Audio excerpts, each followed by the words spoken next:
Hi everyone, welcome back to this channel. On today's video, I'm going to show you how you can change the graphics color on Canva mobile.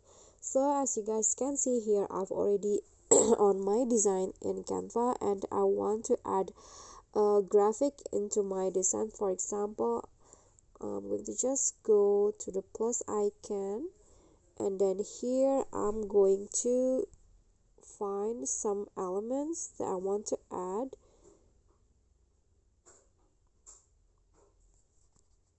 Okay, I'm going to find flowers, for example, and in here I'm gonna go to graphics, click on see all, and then here I'm going to search for the flower that I want to add, for example this one.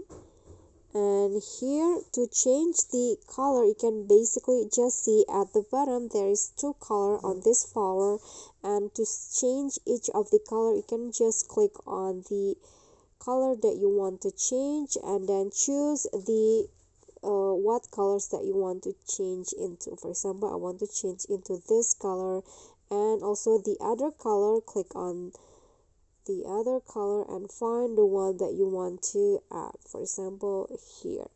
And then after that, your graphics color has been changed, and it's so easy. And that's all for me. Thank you guys so much for watching. So if you got any question, feel free to drop them in a comment, and if you think the video is helpful, don't forget to like, click on thanks, and subscribe. I'll see you all in the next tutorial. Bye guys.